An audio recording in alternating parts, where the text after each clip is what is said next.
But primarily, we're just going to talk about artificial insemination, which is the same goal.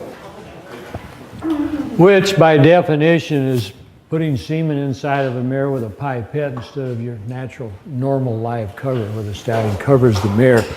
So there's 3 different types of semen that you could do, or ways to do it. One's fresh collected, and you inseminate them, where we have the mare and the stallion both here. And we do several of these a year where we follow the mare through just like we were going to use fresh shipped semen, but we have the stallion when the mare's where we want her. We bring him in collecting that day and process the semen just basically like we were going to ship it. We would just go ahead and breed the mare to that stud right here at the clinic. But the most common thing is the fresh collected, where they collected California, North Carolina, somewhere where you've picked a stallion and they ship it to us. And then we inseminate the mare.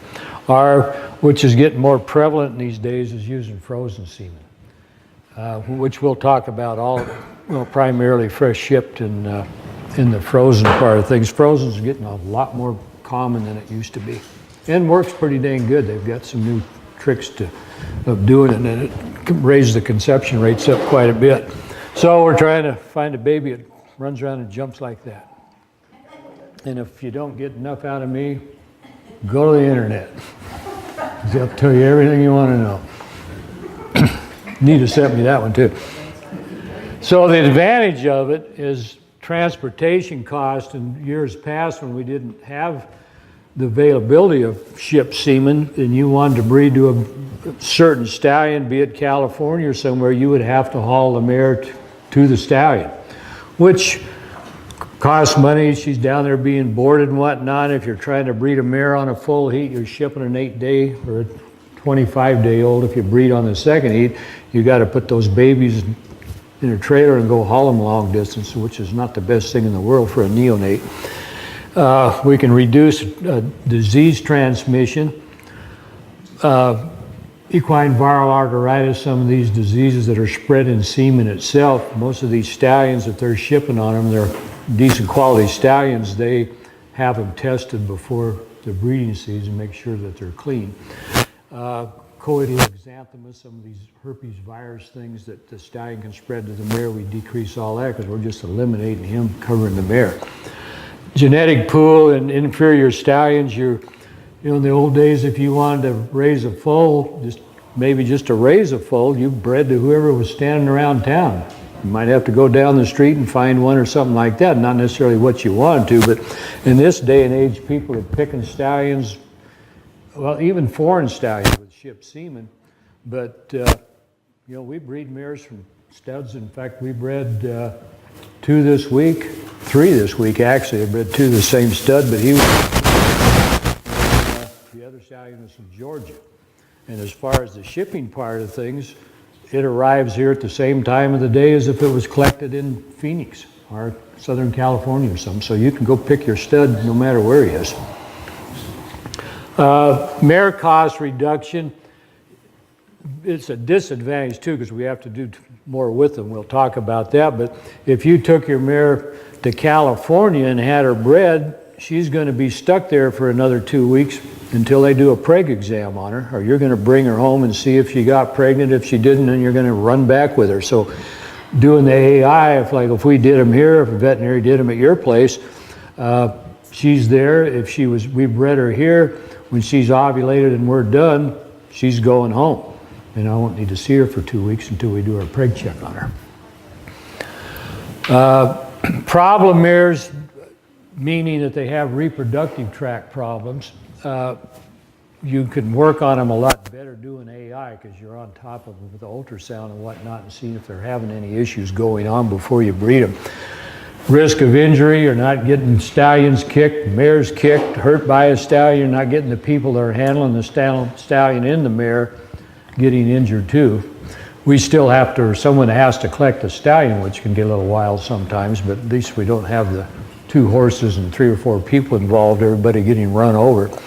And you can increase your stallion's book. I'll show you one that we bred this week and the amount of semen on one collection, how many mares you could breed instead of like the Jockey Club or the thoroughbred industry, they have to do live cover. And you'll get those stallions with 100 to 150 mares booked to them a year. And they better be pretty good stallions to be able to hold up at that much covering that mares. Most of them like that, but you can wear them out. Stallion book you got in the thoroughbred, they won't let you. If they would have let the thoroughbreds do AI and register all of the foals we want, we would have so many Secretariat babies and Seattle slews and stuff like that running around. It would affect the gene pool. There'd just be too much. Even, where's Neil at? He probably not. I meant to ask him. Highbrow Cat, who's the premier cutting horse sire, I think, the 40 horses that were back in the finals at Fort Worth at their big futurity, 20 out of those 40 horses that made the finals were by Highbrow Cat. So kind of a disadvantage to some people. If you can't get bred to him, you're not able to keep up with those guys. So they just charge more money. Semen quality, we can look at that semen before we put it in the mirror. If a stallion runs a fever, got sick 2 or 3, 4 weeks ago, that semen is of no good for another 56 days from when he ran that fever. So if you were just covering mares indiscriminately or just letting them breed naturally, you wouldn't know what he was putting in that mare. In fact, some of them, you don't even know if he actually ejaculated in the mare, but doing the AI, we're going to collect the semen, we're going to go put it under a microscope and do our counts and whatnot before it ever gets put in the mare. Neil, do you remember how many of the finals at Fort Worth were by Highbrow Cat? I don't. It was something like half of them damn near were by him. 60%. Yeah. Okay, so your disadvantages is you're going to pay somebody to collect the stallion and do the shipping and whatnot. Like the one load we got in this week, that was $450 they charged for the collection and the shipping. And if she didn't get pregnant or we needed another shipment, they're going to spend another $400 for the second one around. Some are less than that, but it just depends. The quarter horse industry, when they were hot and heavy, 05, 06, 07, before the economy, they stuck another $500 chute fee. They called it a chute fee. And that was just to do the paperwork to get your mare booked to the stallion. Had nothing to do with the cost of the price to breed to the stallion or anything else. They just called it a chute fee. So increased veterinary costs, you're going to spend more money on your veterinarians doing ultrasounds besides the people that are collecting the semen, and whoever's doing it better knows what they're doing, which we'll discuss collecting semen here in a little bit. And you'll get some stallions that they would like to ship semen on them, but they just don't do well shipping. Even in different extenders and whatnot, they just don't ship well at all. And some don't freeze very well at all either. We had a mare, Neil works for Paula Gone, and they wouldn't ship on this stallion, and Paula talked him into shipping on him, but that gal told me, he says, we'll ship, but we'll fly it in, which we always did anyway. So they would collect in the morning, we would breed her that afternoon. We got it back from the airport, and that gal that run the deal said, you better have that mare ovulated by the next morning because she won't get pregnant because he dies off so rapidly, just the way he was as far as shipping. Breeding at the ranch, he did pretty well, which they could go back and inseminate every other day also. So this is something that people don't, that they're not very knowledgeable. They think that they have a mare, she's going to be in season, we're going to put semen in her, and she's going to get pregnant and have a baby next year. Not quite what goes on. These numbers are not gospel, but live cover, what it boils down to is you start dropping 10% live cover as opposed to breeding artificially with shipped semen, frozen semen. You'll look at studies on these things. I was looking at one the other night on frozen. It would range from 35% to 75%, just depending on the stallions and who's doing the whole procedure to them. But just figures, I'll show you some more here. That 1,600 mares bred, they got 84% of them pregnant. They may have had to breed some of those mares 3 or 4 cycles before they got them pregnant, but they get fairly decent pregnancy rates. But our problem is, even though they got pregnant, the percents of actually deliver a foal the next year starts dropping off pretty hot and heavy, and I'll show you some more figures on that. The Jockey Club, who runs the Thoroughbred Association, if you're going to register a thoroughbred horse with a Jockey Club, you got to go through these guys, so they got real accurate records, and they publish them every year in the blood horse from foal, mares that were bred in 2012 that foaled in 2013. September or so that year, they publish all these results. Do you have a question? What is the reason why the Jockey Club will not accept or will only accept the live cover? Well, part of it's the gene pool. They don't want, like we mentioned earlier, a horse like Secretariat or somebody that everybody's breeding to the same stallion. I think part of it, part of it's old school. Those guys back in Kentucky and whatnot, they're like what's the golf course? The big one that they wouldn't let women join and whatnot? Augusta. Yeah, Augusta. They've got the mindset of some of that Augusta crew, and they just don't want to change their ways. And they could do it. They will let you artificially inseminate, and it's kind of weird talking to those guys. You can collect semen as that stud steps off the mare. You can catch some of it sterilely and whatnot, and then you can AI that mare with a pipette. But he still had to have a live cover on that mare. So, and I'll show you some of these numbers. It's interesting on the thoroughbred stats. The higher the stud fee, the higher the percentage of live foal is. Because if you're back in 06, 05, Stormcat stud fee was $500,000 to breed a mare to it. They've dropped those down now. They're about the highest they're into now is $100,000 to $150,000 stud fees. And so if you're spending that kind of money, you're going to do everything, or your veterinarian crew is, to keep that foal inside of that mare or get her pregnant in the first place. So I show this to people that don't have any experience breeding. These are a group of 1,100 head of mares, and they bred them 1,700 cycles because they may not get them pregnant the first time they go back and breed them. So it's probably hard to see that thing. But then they broke them up into age groups. So that top line is mares that were under 9 years of age, 9 to 13, 14 to 18, and over 18 years old. We get a lot of mares come in here because you're done showing them, you're done riding them, or she got lame or whatever. So now you want a breeder and you roll them in here when they're 16, 18, 20 years old. I had one the other day was 24 years old. The mare was in Arizona, but he was talking to him about he wanted to breed that mare now. You know, and that's like having some 70-year-old woman decide to have a baby. That things don't work very well. So they broke them down, and dude, go back. Get my red light here. So under 9 years of age, if you breed them one cycle, you might, these are thoroughbreds. They're live covering these mares, so they might breed her on Wednesday, wait till the next day. If she's still in, they'll breed her Friday every other day. But you preg check those mares at 15 days, you're only going to get a third of them pregnant. But if you go back and keep banging on them and breed them another cycle or do whatever you need to do to clean them up or whatever, then you'll get 95% of them. You start breeding these old mares one cycle, you're only get 40% of them pregnant. And then across the board for all of them, on a one cycle breeding, you're averaging for all age groups 62%. You might do another study on another 1,200 head of mares and it'd be a little bit different, but not that much different. They're going to hang around that 60 to 70 mark. The real problem, again, is live foal on the ground.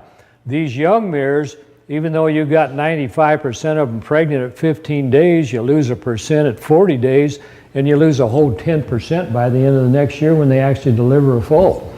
You get down these old girls, and you're only going to get 43% of them on the ground because of, and in these stats, they may have died from a colic or lightning struck them, but a lot of them's abortion or something like that. But the ones that actually deliver a foal, horses don't do very well.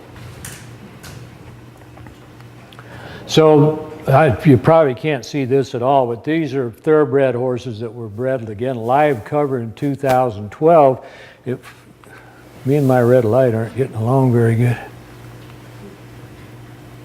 So you look at Kentucky, they do the majority of, they had 1,600 head, they got 1,100 head pregnant, delivered a foal, 70%, 69% of them delivered a foal the next year. Florida, the next biggest state, 54%. California, 62%. North Carolina, they were pretty good, they were 87. Might want to go to the Virgin Islands, they were 100%. They only bred 3. Nevada bred 6 thoroughbred mares, again through the jockey club, and ended up with one of them pregnant, or one of them had a live foal the next year. But you just go up those numbers right there, those are kind of scary if you're in the breeding business and want to have a baby hit the ground the next year. They're not very high. And they stay that way. Even, I've got them back from years ago, and even with all the new innovations and whatnot, it still stays low. So you pick your stallion out, and we're going to, what do you do if you want to AI a mare? Number one, find you the stallion that you want to breed to, and get everything arranged with them as far as your contracts, whatnot. So when you bring that mare to me, I'm taking all that out of your hands. We're going to do all the phone calls, take care of everything. So you need to have everything done on that end with the stallion itself. Then is your mare ready to breed? Just number one, her general health. She need her teeth done, parasites, whatnot. If she's a cripple, she can't hardly walk, she's probably not going to do very well having a baby. But we want her general health to be good, and then her reproductive health as far as what's going on with the reproductive tract. We'll talk about that. And then this cycling part of things. Here's where you spend all your money on me, is if we're not having these mares cycling along. So I'm not in here for 2 weeks scanning them every day, every other day, and calling you and tell you she's not in yet. And you're spending money for nothing. So we'll go through what goes on with the cycles on these mares. This is what we use for our form. You can't probably see that very well either, but when you bring, we get started on your mare, I want all of the dope that I need from your stallion, and we're going to put your name, the stallion's name, the contact numbers I call to order semen, anything we know about her, and then we're going to, I cannot get my red light. When we start doing stuff, we're just dating everything across here as we go to work. But once I get all this in my hands, you don't have to do anything. And I don't want you to, because I want to know what's going on.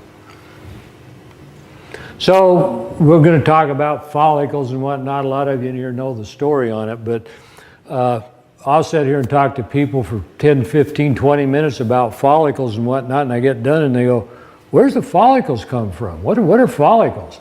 So just briefly on the reproductive tract, you've got an ovary on each side. This is looking down on the mirror. This is the back end of her, is the bottom of the picture, and we're looking down on her. So you have, here we do it again, an ovary here and a fallopian tube here, which will come into play. We'll talk about that briefly here. Then these are a little bit more ram-horned. If you look at those ones up there, it's actually more of a T-shaped type uterus, but they've got this part cut open. So right horn, left horn, body of the uterus, cervix here, another ovary over here, another fallopian tube over here. Then when we're ultrasounding them, you'll see the bladder underneath all that. So I'll show this slide several times because it comes into play with what's going on when we're doing stuff. But what regulates the cycle on these mares, we're not going to go into a physiology talk here, but you got 4 primary hormones. 2 of them come from the brain that tell the ovary what to do, and then 2 hormones that are produced by the ovary itself, and there's positive and negative feedback. The brain and the reproductive tract tell each other what to do. It's kind of a positive and negative feedback type thing, and we'll get into it a little bit more. But the anterior pituitary gland in the brain produces follicle stimulating hormone, which does what it says. It stimulates the ovary to develop follicles on it. Luteinizing hormone is what causes the follicle to rupture and release the egg. Then the ovary is producing, when they're in season, estrogen, and once they ovulate, then the structure that forms on that, which we'll go through here, it produces progesterone, and they all kind of work hand in hand with what they do. Our biggest problem is mares are seasonal breeders. And if you we've got three basic, well, the normal cycle, once they're cycling normal, they're in season for 7 days, they're out for 14. So every 21 days, you're back where we were.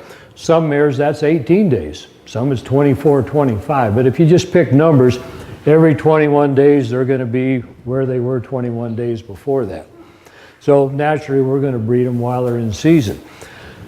That does not stay that way all year long. Mother Nature does not want these mares being bred when there's no food. It's freezing outside and whatnot, so they go through 3 different cycles during the year. The winter anestrus, when they're non-cyclic, is basically November through January. Then they make a transitional phase back to the hormones coming from the brain. It's not like a light switch where, well, it's February the 1st, we'll just turn the faucets on and everything's going to take off. It's kind of a slow, insidious type thing that goes on with them. But by March, they start lining up pretty good. Dr. Ashbury, a reproductive specialist that was at University of California, transferred to University of Florida to do their research in their equine repro department, and he thought that would be great because they're going to be further in the southern hemisphere and they'd have these mares cycling better earlier in the year where they had all the students there to do a lot of the work. So they had over 100 mares in that research project, and they were scanning them like every other day, so they were following them pretty tight, you know, from January on. He said by March 15th, they had 50% of them cycling normal. By April 15th, they had 90% of them. So they do, as you get more into the longer days, which is what regulates this. The shortest day of the year is December 21st. The longest is June 21st. So we start getting into September, October and whatnot. Our days are getting shorter through the eye itself and the production of melatonin. That starts shutting down the reproductive tract. So they'll get shut, and some mares will cycle all year long. We get a lot of the Hispanic people want to breed these mares and do in December. They're bringing them in here in January, getting preg exams done. Worst time of year to be breeding them, and some of them get pregnant, but it's not very high percent. So the green on there is which comes out to about 8 months that you can get mares bred. The rest of the time it's a little bit iffy. So follicle stimulating hormone, you little thing, increases the follicle size. That increases estrogen. Estrogen decreases follicle stimulating hormone, and at the same time causes an increase in the luteinizing hormone. That's why mares basically only have one foal as opposed to a dog or sheep or something like that has more. When they come in season and start producing estrogen, which makes them show the signs of heat and whatnot, it actually decreases the follicle stimulating hormone. So they usually just get one follicle take off and none of the others grow because they don't have enough hormone to tell them to grow. So when the luteinizing hormone gets high enough and the follicle's developed where it should be, that causes them to rupture the follicle, release the egg, and that structure that forms, which I'll show you some of these in a little bit, turns into a corpus luteum, which in Latin means white structure. That increases your progesterone, shuts everything down until the mare finds out she's not pregnant, and then she produces substances called prostaglandins, which makes the CL go away, which makes the progesterone go away, and they start the whole thing all over again. You hear about, and they come in here and say, give them that shot that brings them into heat. There is no magic shot that brings these mares into heat. The only thing it does is gets rid of the corpus luteum. If you get rid of that, you're going to decrease your progesterone and restart the whole thing. That corpus luteum that forms after they ovulate has to go through a maturation process of 5 days before the shot will even work on them. So if you walked up and gave it to a mare that ovulated 2 days earlier, it won't do anything to them. So there's no real foolproof way, shot-wise, to give to a mare. Like well, I want a breeder, I'll give her a shot money, and we'll bring her into you, and you start on her. Doesn't work that well. So dealing with winter anestrus. That's a picture out kind of this back of my house in the mountains up in Utah. And Mother Nature doesn't want foals being born in that kind of environment. Not enough food for the mare alone, let alone the baby and whatnot as they get a little bit older. So everybody wants, not everybody, but a lot of people want these mares bred early in the year. You've got a gestation period of approximately 345 days, 11 months. So they want to breed, at least you shouldn't breed in January if you got registered horses, because they're going to foal in December. And if you're going to, you could hide them and lie to them and tell them, and we get people that try to do that, as you know. So we usually don't start doing any breeding on them until February. In order to, well, you get the cutting horse world, they start riding those 2-year-olds before they're 2 years old. They start them in December of that year. And if the ones that were born in May or June are not anywhere near size developmental-wise as one that was born in January or February. So it's kind of imperative them or the racehorse industry or even the halter horses. You go to classes in October at Horseman's Park, and I may be speaking a little out of school because I haven't been to many of them, but talking to people on those halter babies, the bigger, more robust babies ends up winning the class a lot of times because they just look so much better mature-wise than one that's 3 or 4 months of age when they're 6, 8 months old. So to get around that, we use artificial lighting. If back to daylight is what, it's not temperature, it's daylight that regulates what goes on in the brain telling the ovary what to do. So we cheat Mother Nature and start these mares under lights in December. It takes 60 days for them to acclimate to that. So normally by February, they think it's April. They're shedding hair, they're cycling better, and it makes things work a lot nicer if you're going to try to breed early in the year.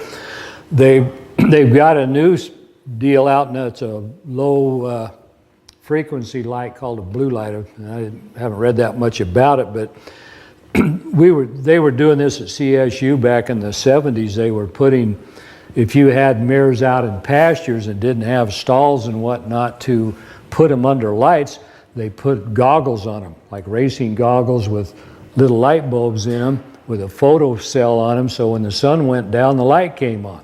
And they did it with a light in one eye and then the other group a light in the left eye and then in both eyes. And the ones with light bulbs in both eyes, it worked quite well. Just like putting them in a barn. In fact, Paul over at the Rock and Cave, they were breeding bucking horses and they needed them all cycling early in the year because that stallion was from Canada and the guy that owned him wanted him back up there in May, so he told Paula, we'll lease him to you, but you need to get these mares bred. So she just had one of her big cow pens, real nice pen, but put parking lot lights, looked like Fletcher Jones parking lot. And every afternoon about 4:30 and the sun would go down, Neil would feed those mares and they'd all come run out of the pasture and he'd shut the gate on them, turn the lights on, and before he went to bed at night, 10:30, he'd open the gate back up and they went back outside, and it worked really well. But they found out with this blue light, you could put one on either eye and it would work well. It's some new low frequency. In France, where power was real expensive, the endocrinologists got together, and I don't know how they figured it out, but they found out if you give them a burst of light for a short time frame, like 20 or 30 minutes, at a certain time frame from when the sun went down, it worked just as well as keeping them on lights for, in their stall for an additional 6 to 8 hours. And they figured it out down, it was like 1:30 in the morning. Then as each week progressed, you would move it to 1:45. You kept changing the time on them, but you give them a short burst of light and it worked just the same as having them under lights the whole time. So they'd just set their time clocks to have them come on in the barn at 1:30 and go off at 1:45 or whatever it was. But it really helps getting these mares to cycle earlier in the year. So most of you have mares, you can tell when they're in heat. If a mare that shows you heat, you know what the symptoms of heat are, but it's raising the tail, wanting to hang around the stallions or even other mares, squatting down, urinating more frequently. A lot of the mares won't show us anything. They're really hard to tell when they're in season. Then you get others that just drive the owners crazy because they can't go to the horse show or anything when they're in season or to a cutting or jumping or anything like that because they're so focused on being in season, they don't pay attention to what they're supposed to be doing. So we do a lot of regulating their cycle with drugs to make it easier for us to detect when they're in season, even if they don't show us anything. But we'll put them on some synthetic or even natural progesterone, but the synthetic, you may have heard of, Regimate. We'll put them on that for 10 to 12 days, and that just kind of erases the board, just shuts everything down. Then we'll give them a shot of that prostaglandin at the end of that 10 or 12 days. And and you need to do this when if you do this to mares that are in deep winter anestrus, it won't work very well at all. But if you get them in that transitional frame where they're just starting to kick in, it'll work pretty good. And once you take them off the progesterone and give them a shot to bring them in, they'll usually be in season in 2 to 3, 4 days, and they will ovulate somewhere between 7 and 11, 12 days from when you stop the Regimate and give them the shot. So we'll use that to cycle them to get them in here. They'll vary. We had a client that had 3 mares. He was all going to the same stallion, so we put them all on Regimate the same day, give them the shot at the end of the 12 days, and we're going to try to breed, hopefully, all 3 of them on one big shipment of semen. One of them ovulated, because once we light the fuse, what they do as far as developing follicles depends on the mare and how much hormone is coming from the brain telling that ovary what to do. One of them ovulated at day 6. I think the other one was day 9. The other one was day 11. So, and that's all out of our hands. We can speed up ovulation, which we'll get into, but as far as that mare growing a follicle, we don't have, well, we do have FSH. They take slaughterhouse horses and extract from their pituitary gland in their brain follicle stimulating hormone and purify it and whatnot, and they use it in the embryo transfer business because they want twins, triplets, whatever they can get out of them, which will go into embryo transfer. But when you breed a mare that's got 3 or 4 follicles on there that you've stimulated more to grow with that exogenous FSH, you might have 3 or 4 embryos show up when you do an embryo flush. So the FSH is available, but it's pretty pricey to do that. So our initial exam on them, we'd ideally like to see them before we start ordering semen and whatnot, but brief physical exam, they bring these mares and throw them in those stocks, and the first thing I do is go their back end, lift their tail up, look at their udder and whatnot, and forget about their teeth and lameness and everything else. You should kind of look at these mares and make sure that their teeth are in pretty good shape. Just like your mare the other day, she hadn't been done for a little while, so we're going to get her teeth out of the way. You don't want to sedate them and do their mouth when they're pregnant, so ideally you take care of your general health problems with a mare before you get started. Then we're going to do a rectal exam, go in and check the plumbing, make sure she has 2 ovaries, uterus, everything feels pretty good. Then we're going to look at those structures with an ultrasound. Make sure we don't have cysts. We had a mare here quite a few years ago that she was a pretty nice mare. She was on the long list, I think it was Elaine Rosner's, black mare was on the long list for the Olympics that year as a dressage mare, so she's a pretty high quality mare, but she was 17, 18 years old and they decided to breed her now. So I went in and did an exam on her, and these older mares will form endometrial cysts in their uterus.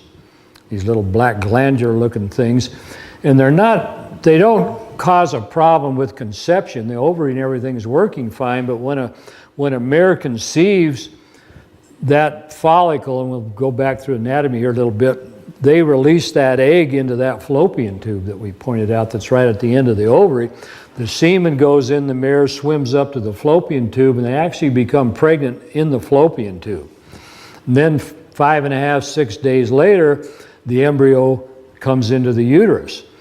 It migrates into that uterus from day 6 until about day 16, then it gets too large to move. It's like trying to move in this pipe. It finally just gets too big. It's not implanted yet, it just can't move. But that movement in there from day 6 until day 16 is the primary, not the only one, mechanism that tells that mare she's pregnant. It's like having an IUD for pregnancy stop pregnancy inside the mirror. If you have a lot of those fluid-filled cysts in her uterus, the embryo can't move around in there. They sent that mare down to Alamo Pintado, which is a great reproductive place. They never could get her pregnant. She would have been an embryo mare in this day and age. So you just pick the embryo out of her and bypass all that. So if we have problem mares, we'll do a uterine culture and a cytology and a uterine biopsy, and we'll talk about that here in a little bit. That's a swab. We'll get to it here in a second. So that, I can show you this right now. If we had a problem mare, well, any mare, even if you were buying one on a pre-purchase, for a brood mare, before you spend your money, it would behoove us to make sure that she doesn't have a problem. So we're going to go into or if we do an ultrasound and we see a lot of fluid or some abnormality in there, we're going to do it just like we were going to breed her. We'd go in vaginally with sterile gloves and everything on.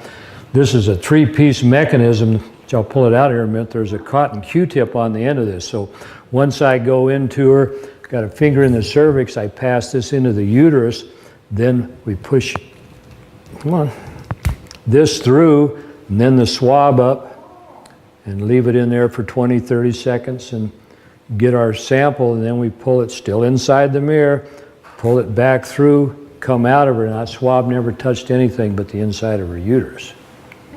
Instead of just taking a swab and kind of covering it with your hand, because you could pick up all kinds, so it's fairly reliable. They go a step further now. They found out that doing small volume flushes on these mares, where I would go in with basically an AI pipette and put a fairly small amount of sterile saline in her uterus, like 80, 100 cc's, and then let it drain back out, or go in rectally and manipulate it and make her squeeze it back out and collect it sterilely, and then spin it down and then culture off of that. You will pick up like E. coli infections and whatnot that you wouldn't pick up with one of these. They claim you can do these any time of the estrus cycle. I prefer to do them when they're in season. You go in there with that swab on a dry uterus, which is what there is when they're not in season, and try to get your sample. You don't pick up near as much as when they are in season. But the big deal now is small volume flushes, where you go in and and then collect that fluid back out. But you can see on, where did I put my little swabs up in there, and then after we come out, I've got it pushed out. You can see that red on the end of that thing. It's where you were rubbing against the uterine lining. Then we'll actually take that and do a cytology on it, where you take, after you put it on your culture plate sterilely, you can smear one side of it on a slide and stain it and look. And if you had a mare, you looked at the slide and you had a lot of neutrophils, which are white blood cells that show up when you have an inflammatory, potential infectious problem, they put more credence on the cytology than they would on a negative culture. Because if you see a lot of neutrophils in there, there's something wrong, even if it didn't grow anything on the blood agar plate. What's a neutrophil? Neutrophil is a type of white blood cell. So my analogy on them, they're like the Marines of the white blood cells. Their job is to engulf bacteria, fight infection off. So when we get sick from a bacterial infection, I'd have you telling this story, Doc, you know more than I do, but your white blood cell count would go up, or in that area you'd get a lot more neutrophils, because that's what their job is to go clean the mess up. So if you've got a lot of neutrophils in that mare's uterus, they're there for a reason, and it's usually a bad reason. They shouldn't be there. But you stain the slide and look at it under a microscope and go, there's more than 4 neutrophils per high-powered field. There's something going on here.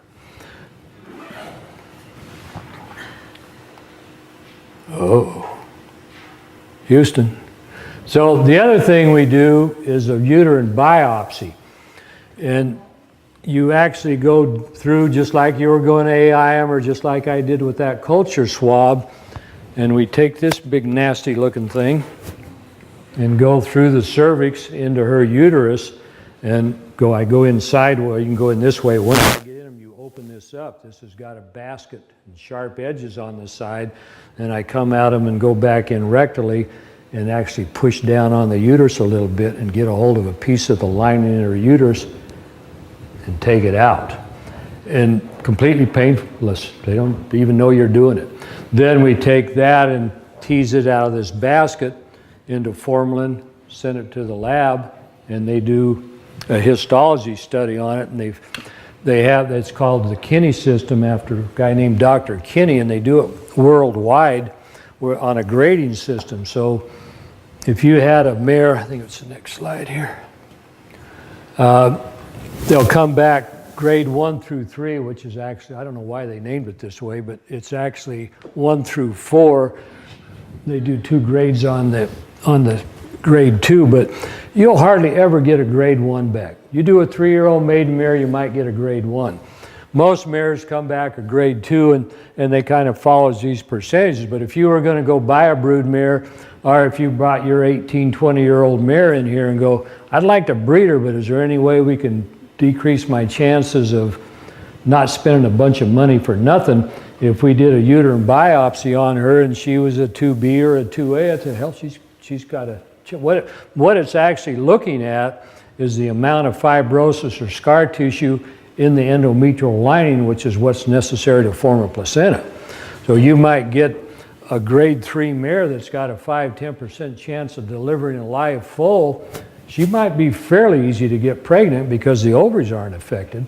But once that embryo comes down that uterus and starts to form a placenta, in the day 30 or so, she has so much scar tissue in her uterus, she doesn't form a healthy placenta, and they either reabsorb then or they get 5, 6, 8 months down the road and abort on you.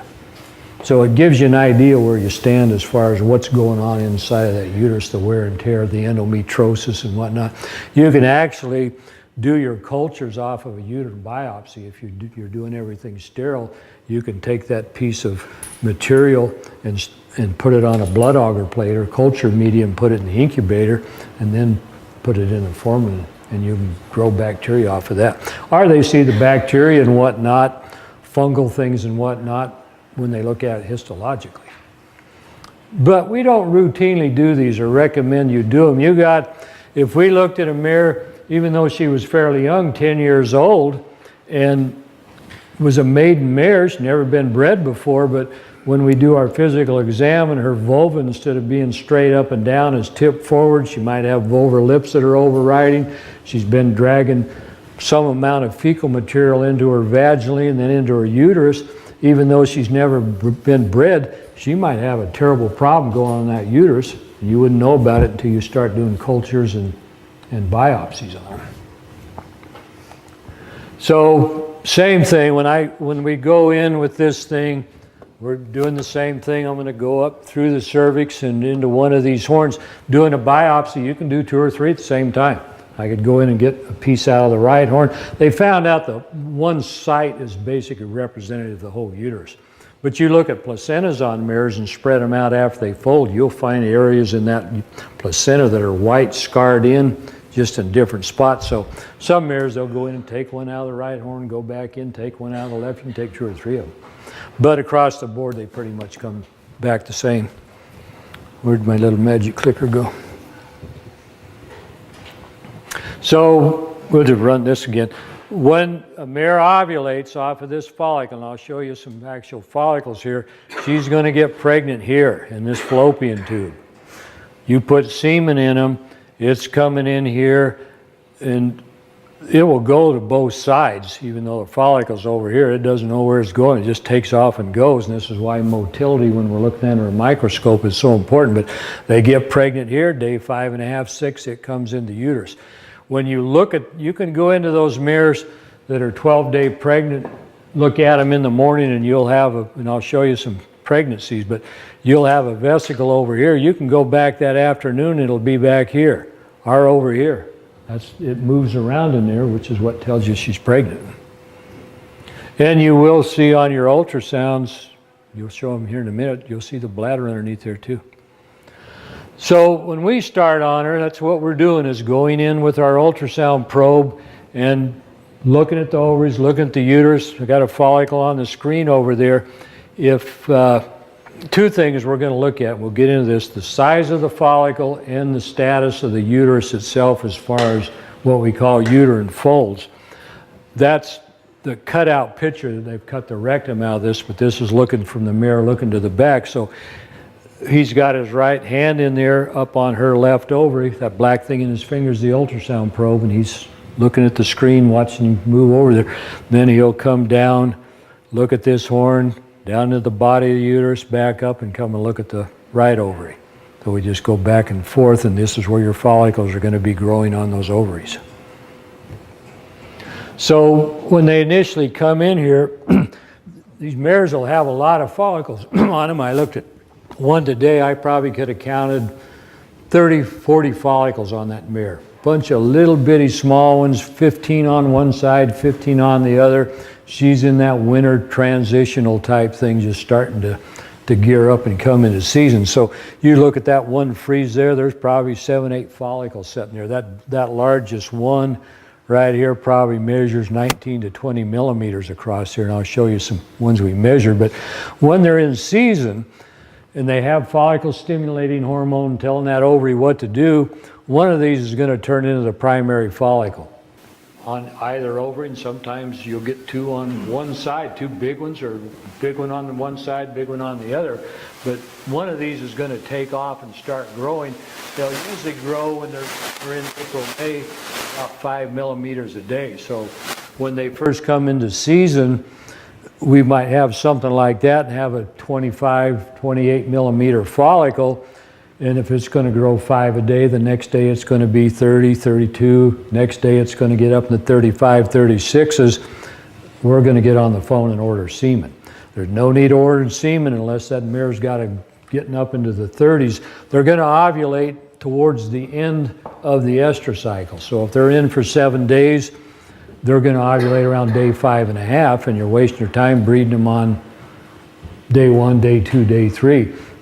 I had a client of mine that had a 3-year-old Appy mares and an Appy stallion years ago. I don't know if you knew Rick Razier, but he had a 3-year-old in January right next to the stallion. She was in season for 21 days straight before he ever bred her. So he didn't want to breed her in January because it was too early in the year, but he kept marking on his calendar plus, got into February. And, well, hell, I'll go ahead and cover her and blow the stallion out, make it get down to some good semen. So he bred her on day 21, bred her on day 23, day 25. She finally went out of season and brought her in here, and she was pregnant. And he would have completely been wasting his time breeding her those first 21 days because she wasn't going to ovulate. But that goes back to this transitional, and what's coming from the brain is in low levels. And instead of being in for 7 days, that time of the year, she just drug it out for 21, 25 days. Then they found out a lot of mares on the first cycle of the year, they won't even ovulate. They will grow a big breedable follicle. And they did all this research at the University of Florida. They found out that the luteinizing hormone, the LH from the brain, as it via the bloodstream got to the ovary, the inside of the follicular wall, the LH receptors, the little things that pick up the luteinizing hormone and let us do its job, they weren't geared up yet. And the drugs that we would give them, like HCG, to make them ovulate, which we'll talk about, it wouldn't work on them either because there was nothing to pick it up and tell that follicle to go ahead and rupture. The next cycle, then the LH receptors were geared up and they'd take off and go. Back to, it's better off breeding these mares as we get into more of a natural time frame, March, April, May, June, something like that.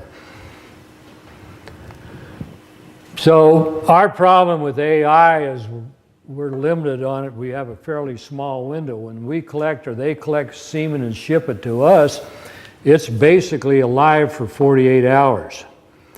And that's not like a light switch. They just at 48 hours, they all fall over dead. Some stallions will go 72, 96 hours. I had one today. I had on that scope at 9 o'clock this morning, and he was at 48 hours. They collected him Monday morning.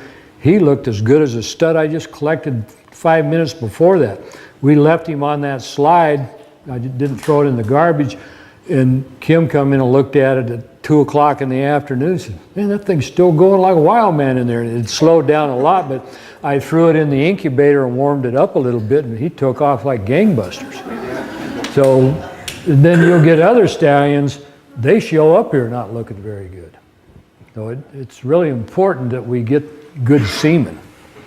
So our semen, we try to get them, when we order this stuff and get the mare bred, we want her to be ovulated within 48 hours from when they collected semen. So they collect semen on Monday, I get it Tuesday morning, I breed her, I want her ovulated Wednesday morning. Just like Catherine's mare, we did that to her this week.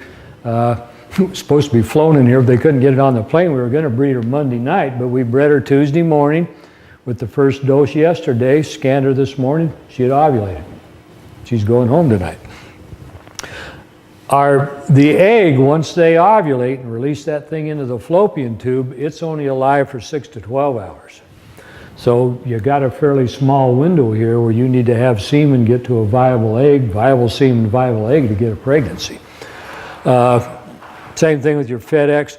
We fly a fair amount of semen in. If I had my druthers, I'd fly it all in. We get the cutting horse industry, primarily centrally located around the Fort Worth, Dallas area, Weatherford, and down in that part of the country where all the good stallions, like the good thoroughbreds, or the majority of them are in Kentucky and the Lexington area.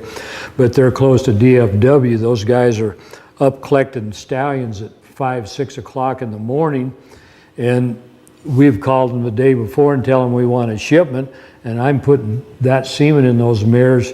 Hell, sometimes it gets here at 12:30 in the afternoon, but we're getting those mares bred by 5 or 6 o'clock that afternoon on semen that's only 10 hours old, 8 hours old, as opposed to the FedEx the next day when it's already 24 hours old.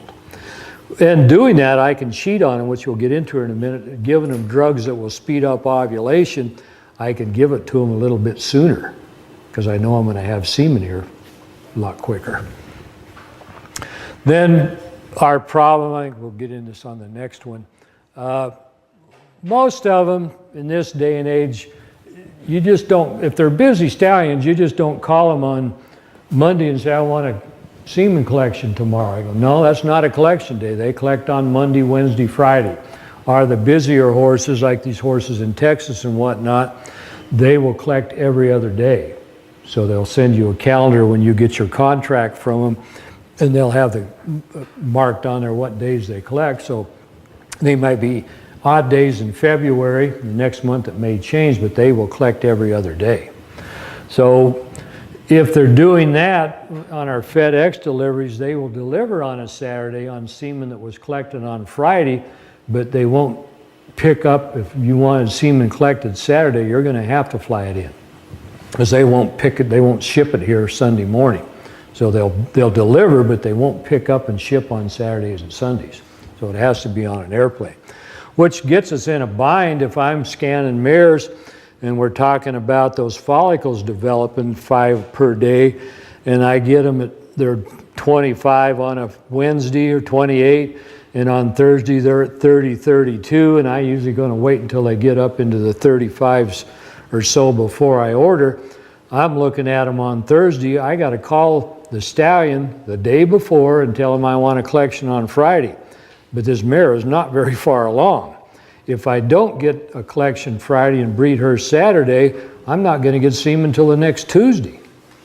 So they really drag us out on what their time schedule is, and it makes life. Fortunately, we do have these drugs that will speed up ovulation when they get to a certain point, and then probably almost every mare I breed gets either Desirelin or HCG, which will go through here, which will make them ovulate. But that's a problem. Every once in a while we'll lose semen. 9/11, it was a wreck getting semen. They were checking everything that came to those airports. I got a load in here in one of these Equitainers, and this is what we shipped in. I'll show you this later.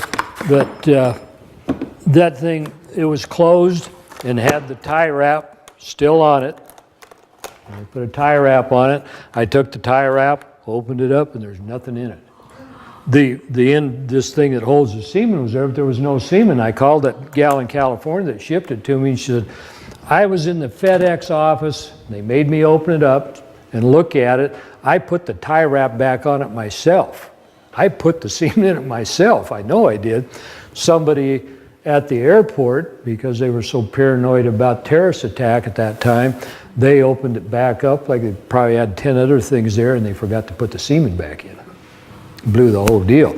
Then we'll get some of these backyard breeders that went to a 2-day seminar at CSU and learned how to collect their stallion, and they ship semen, and it comes back on me. I learned the hard way. I need to verify they know what they're doing.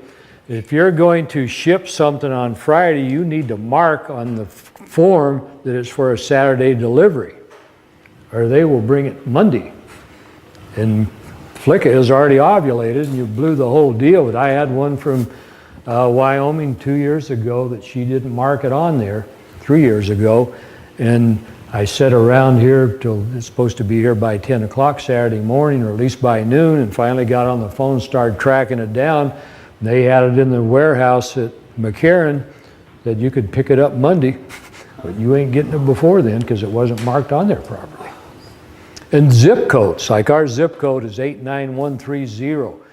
If you make that 0 look like a 9, it will never get here, and I have to go chase it around because they won't put it on the truck that comes to this side of town. So you can always have a problem losing semen.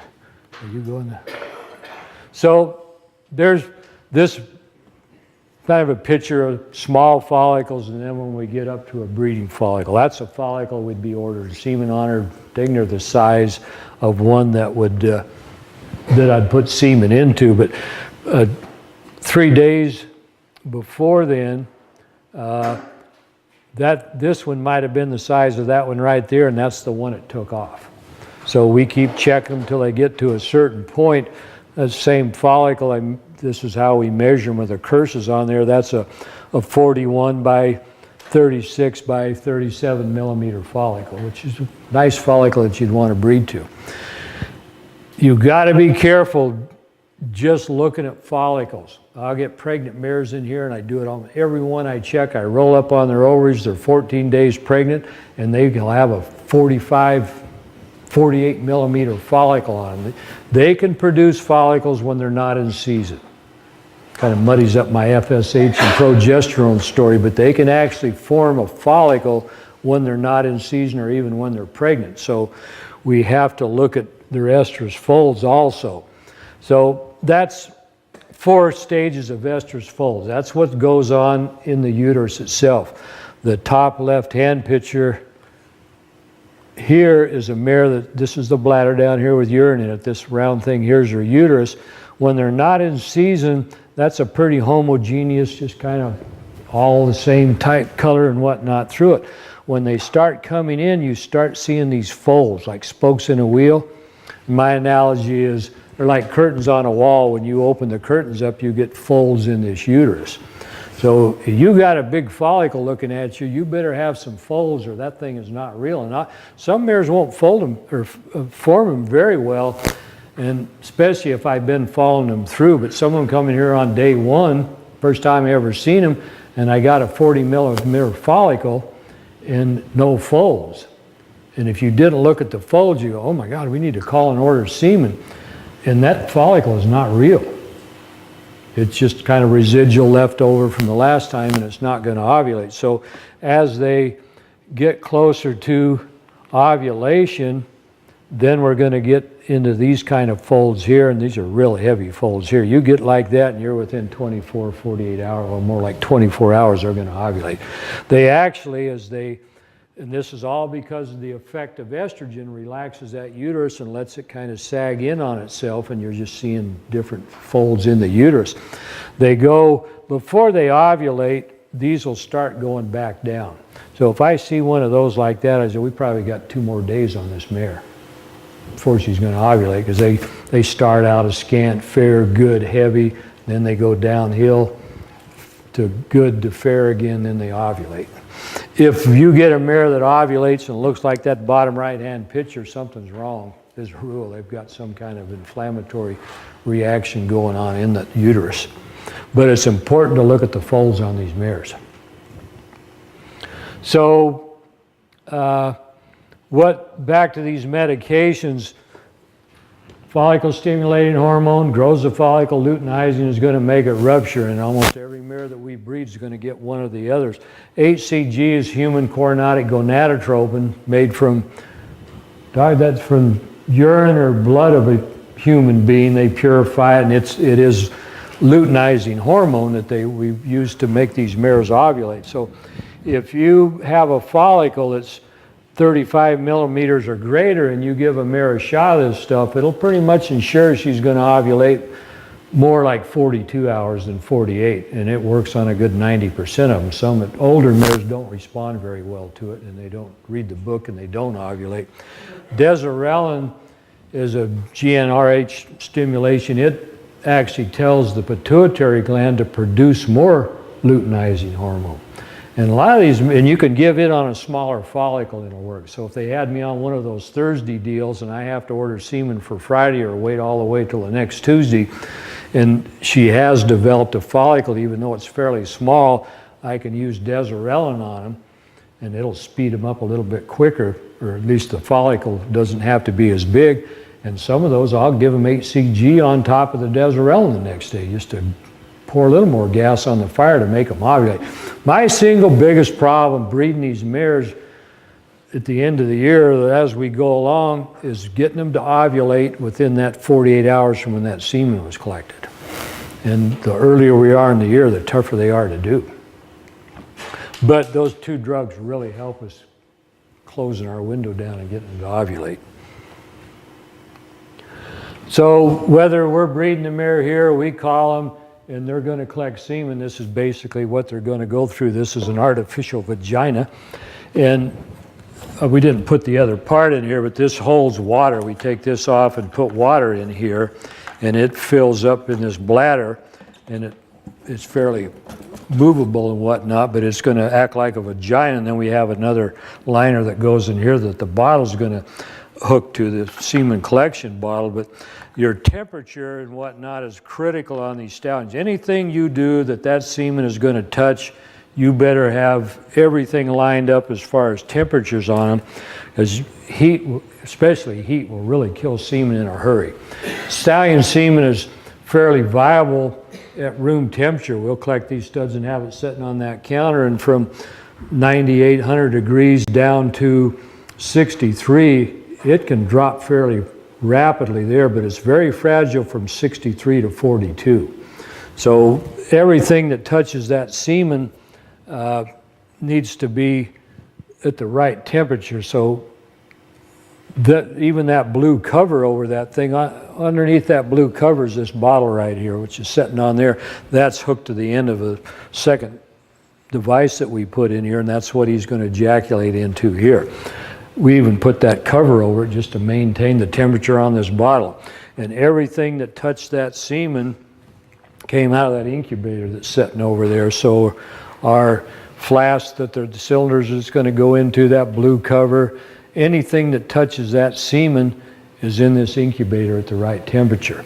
So when we're going to collect one, we just built this one last year. In fact, Neil built this thing. He's a heck of a carpenter. Taking care of horses. This is the front side of it. The stallion's going to be on this side. He's going to stick his head through there. Mare's going to be on this side.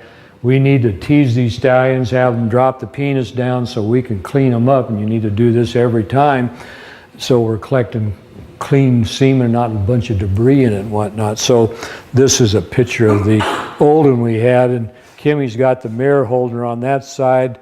Steve Conley's holding the stud. Dr. Dornkamp's got that stainless steel bucket. We got just a garbage bag in it, so we're not getting any mineral oil or something that may have been in that bucket before we do it.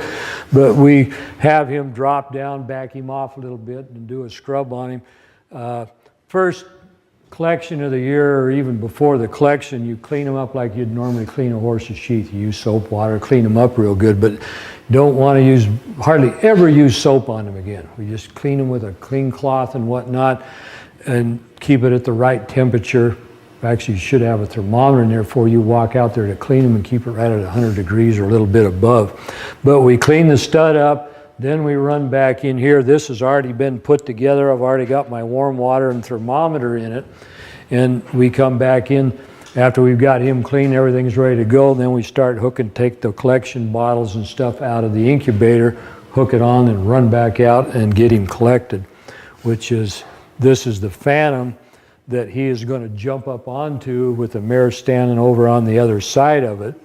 And it's amazing how dumb they are. You can train them to jump that Phantom without even using a tease mare. It's the old back seat trick or whatever, but we'll get these studs hauled in here and they step out of the trailer and look, we call her Lulu, and they go, oh good, we're back at the ranch again, and they get all excited don't even have to bring a mare up to them sometimes. But that's collecting a stud, not the best picture. This stud was just getting done. He's starting to back off. He should be, you can see the mare standing over on the other side. He should be further right up on that Phantom, just like that was a mare. But I've slapped that thing on him, and he will ejaculate into that, and we will let the water out, let the pressure off a little bit, let all the semen run down in the bottle, hold it upside down, and run in here and start prepping our semen.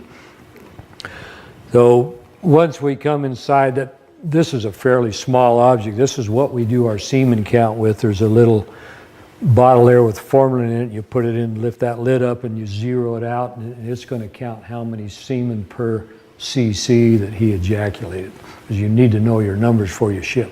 These stallions that have been collected mostly all their life. Yep. If you take them and try to breed American, do they sometimes have trouble? Yeah, but not that much. The reason why they don't want to do live, getting them injured and whatnot, but if you're at horse shows and stuff like that, there's a mare they see it's in season, they want to go breed them. So a lot of these horse show stallions, they don't ever do a live cover mare. You can collect them off of a mare.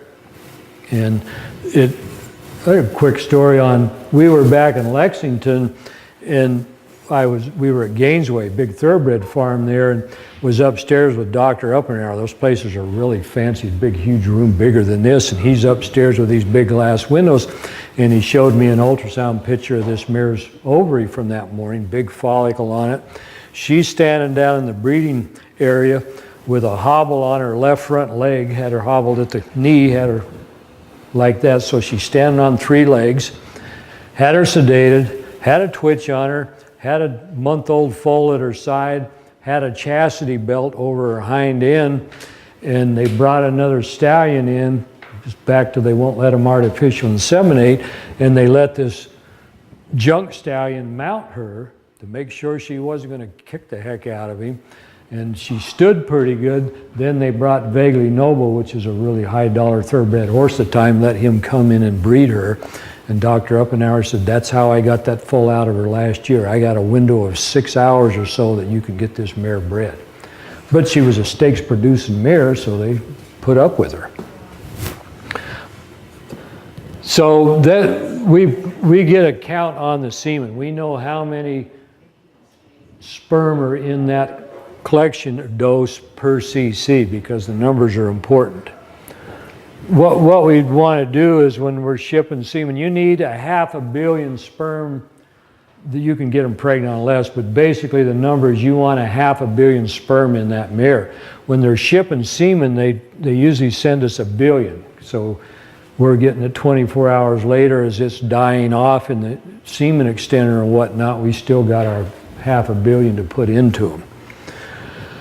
So we count it, and I do a motility. We actually put it on them. This is an arbitrary figure. They do have some fancy machines these days that'll give you a motility, but you look at semen, a certain percentage of it's going to be dead or damaged semen.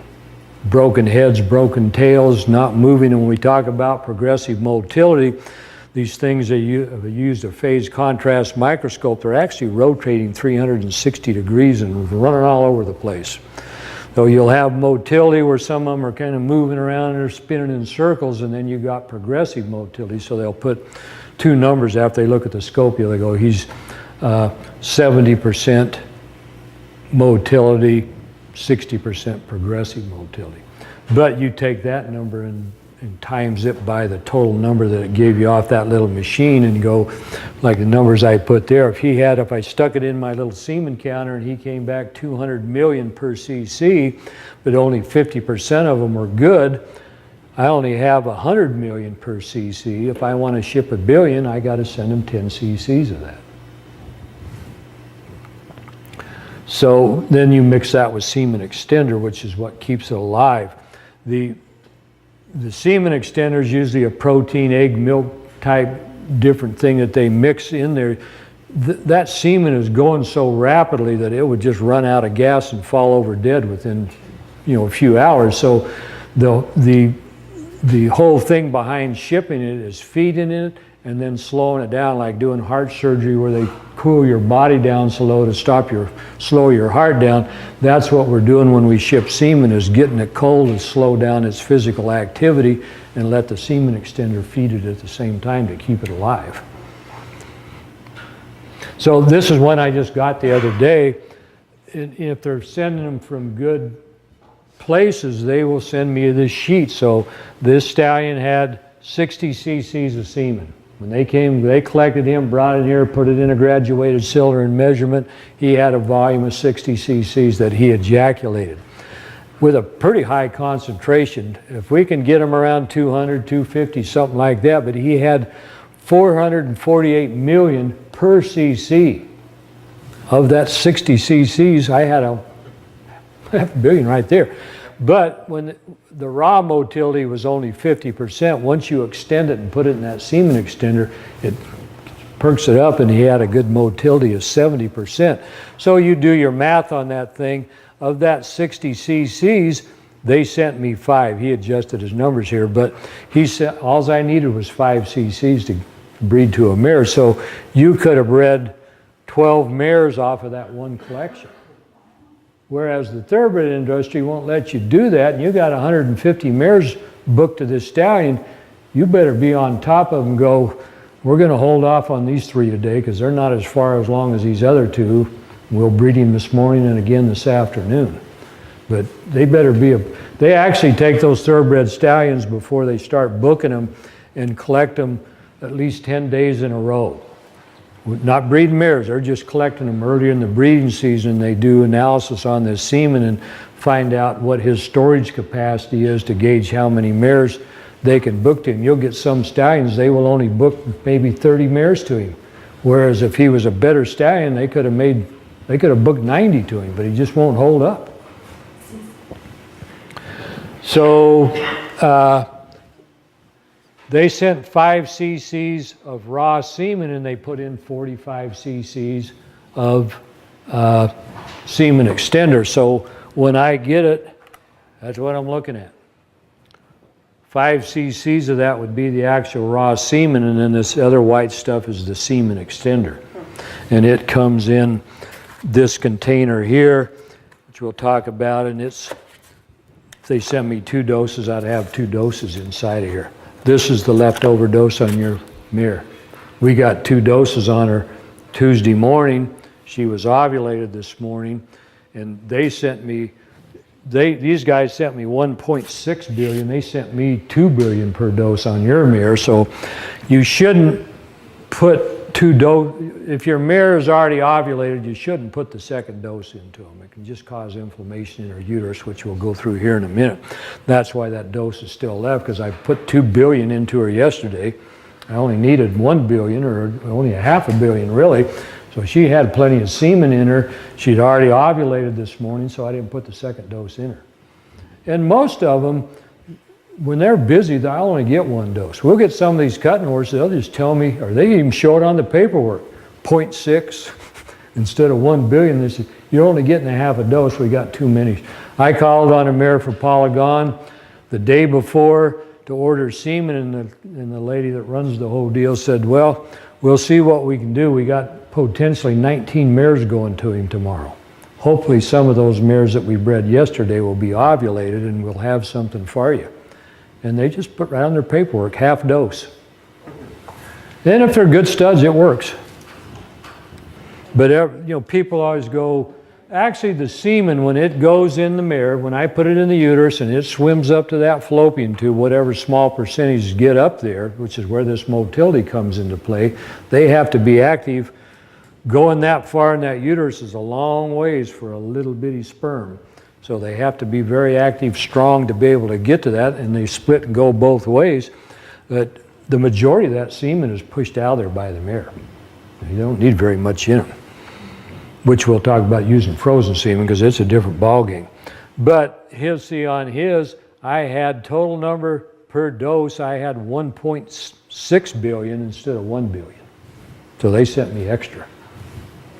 Actually, they sent me 3 doses instead of 2, because that was probably the first time they collected him this year, one of the first ones they were shipping on. So that's going in once you get it collected. I don't have the ice back. The ice, these are frozen, these are metal cans right here, and they fit in the bottom of this container. And then we put the semen after we've got our doses figured. That goes in, sets on top of that. This thing has been engineered so it slows the cooling process down quite slowly. Back to, it's important that you don't get this stuff too cold from 67, 8 degrees down to the 42, which is where this maintains it. And it's made to hold that temperature in there for 48 hours.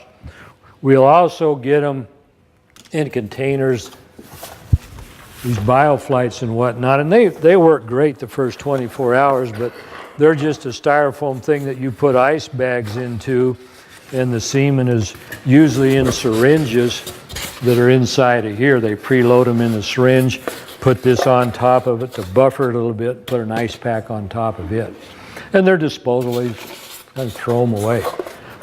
I had a guy from North Dakota or somewhere that shipped semen, one of the mom and pop deals, and he wanted it back. That box was so beat up, it looked like it had been shipped 30 times, but he didn't want to spend any more money on it. But these work quite well also. Other than they won't maintain the temperature, they would take these things and put thermocouplers in them so they could read the temperature on the inside, and they would put them in the back of a car. Put them at room temperature, put them in the refrigerator, and they gauge the temperatures, how they would drop over a time frame. This is the best way to go, these equitaners. But these work fine for 24 hours. When I get semen in here in one of these and I have 2 doses, we put the first one in the mare at 24 hours, the second dose comes out there and goes in that refrigerator, which we maintain at 37 degrees, and you put it in there, because if you left it in here, it wouldn't last. And even these, when I get them, if I leave them in there for some reason, I take one of my other ice packs and put in there too, to hold it for the next day. Keeping you guys late. So that's how it's going to come to us the next day, FedEx or at the airport. So now we've got the semen, there's semen in that syringe in my hand there, and we've got the mare cleaned up. That's a sterile sleeve, got her tail wrapped. Actually, that was the stud that we collected on those other pictures, and we came in and did our counts and extended it and whatnot, and then went and bred that mare. But that's what I'm doing when I go in and put that pipette into her uterus. There's the, let me back this up one now. So on this, when you don't use, when we're just doing cultures and whatnot, we will use betadine. It's a little better as far as effectiveness than ivory soap, but when you're breeding mares, betadine is spermicidal, so you don't do your cleanup on them you use ivory soap on them. It won't cause a problem. You should not have any rubber in that syringe. So we use these type syringes that are all plastic, so that the rubber in the regular syringe is spermicidal, it'll kill sperm, so we use these special ones too, which is what's in my hand right there. So these are the different kinds of pipettes that we're using. The one on the bottom we use for frozen semen, the one on the top is the regular ones, and they're fairly long. These come pre-packaged with a sterile sleeve in them, so we're using something that long to go through them. What's wrong with that picture? Has the old type of syringe. Got rubber, yeah. We just took them on to take that picture, but those syringes have rubber on them. The rubber kills the semen? Spermicidal. You know, for that short period of time, it's not like it just goes in there and kills it all, but anything that contacts, and if you left it in there any length of time, it would kill sperm off. Good. How long does frozen semen last if they freeze it? If they get it from the stallion and they freeze it, how long is it viable? Basically, eternity. As long as it's in frozen in liquid nitrogen, forever, basically. Because Gunther passed away, and they didn't have any of his banks. When was that semen? I got semen in from Coronado the other day. It was collected in '98. I was just curious. So yeah, it's good for years and years. You just have to Kimmy, my tech back there, we've got semen over in those tanks over there, and you'll see that paperwork on the wall every Wednesday. She was doing it yesterday, or Tuesday. She got a measuring stick, she goes down in. I wondered how she looked at it. She brings it out and blows on it, and it shows you the freeze mark on the ruler. And besides looking down there, she measures the level of the liquid nitrogen, and we got a tank there, and when it starts getting anywhere near being low, she recharges the tanks on it. So basically years and years and years. I was curious because We'll talk about frozen semen here in a minute. Gunther and Einstein died this last year, and I don't know about Einstein, but Gunther did not have any bank semen. Yeah, if they don't have it, then well, there's some other things you can do. You can harvest semen out of a dead stallion's testicles, but you need to do it fairly quick and freeze some of that, say from a colic or a broken leg or something you had to put him to sleep. Dr. Lamb, when they send you those, say for example, they sent you 3 samples, Yeah. is there any reason why you could not freeze them? That was what I was thinking. Yeah, it's already extended. Frozen semen has to go through a special process where they remove basically everything that's in that semen, all the seminal fluid and whatnot, and it has to go through a pretty critical process. So it has to be done fairly soon after it's collected. So you can't, well, they're always coming up with something new, but you can't take extended semen and freeze it. So same picture, I'm going to go up into when we put the semen in there, it's coming in and it's going to go both ways other than when we do it frozen. I'll show you how we do that. We're going to put it right up on that follicle. So when we breed these mares, and this is when I called you this morning and said your mare ovulated, this is not your mare, but that's what the follicle looked like when I bred her. Anything black on ultrasound is fluid. The sound goes right through it, doesn't tell the computer that this is solid, it's a liquid, and so you see that black. The next day after I breed them, ideally, I want to go in here and see this. That is a corpus luteum. Again, Latin, corpus means corporation, luteum means white. That is a white structure. That black thing ovulated, released the fluid. What that is a blood clot. That follicle, it was a follicle, now fills full of blood, and the calcium, whatnot that's in the blood, that's what a CL looks like. And that's, excuse my language, but I say dirty bitch so many times during breeding season because I go into them the next day and still, you dirty bitch, because I want that thing gone after I got that semen in them. And they will drag you around sometimes. But here's another problem. They claim up to 10 to 15% of the mares do that. We breed them to that follicle. We go back in the next day hoping that's a corpus luteum. Instead of a corpus luteum, we got a bigger follicle. It went from 45 up to 55. And you start seeing these white flecks in here, which is blood. You start seeing this big thick wall around it. Those are called anovulatory follicles. They don't know why they do it. More commonly in the early spring and in the fall. They call them autumn follicles. And they think it's hormone regulated, maybe back to those LH receptors and whatnot. But most mares that don't ovulate that first cycle in the winter, they don't get anovulatory and fill full of blood. They stay kind of the same size, just get to a point and then they just slowly regress and come back into season again. But these are called anovulatory, and you blow the whole deal. Until they ovulate and release that egg, you are not going to get them pregnant. And you went through everything. You were here yesterday, bred her, everything is very good. Next day they look like that. This is one I took out of a book. This is -1 is like the day that we bred her and she's supposed to ovulate the next day, which would be day 0. Instead of being ovulated, this wall is getting thicker, kind of collapsing a little bit, but now you're seeing that speckly blood in there. One day after she should have ovulated, now we're getting more fiber and blood clot in there, and then they just keep getting bigger and get this flocculated fiber and appearance to them. And Nothing's going to happen as far as getting them pregnant. Most of them will produce some luteal tissue. So if we get one of those, we'll wait for 5 or 6 days. Because we know she didn't ovulate, no way she's going to get pregnant.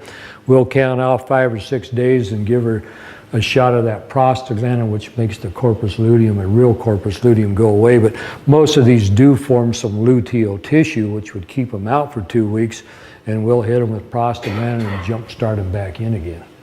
But the whole, you might already spent $400 or $500, $600 on that cycle, ultrasounding, ordering semen, paying for the semen shipment, and it's all down the drain.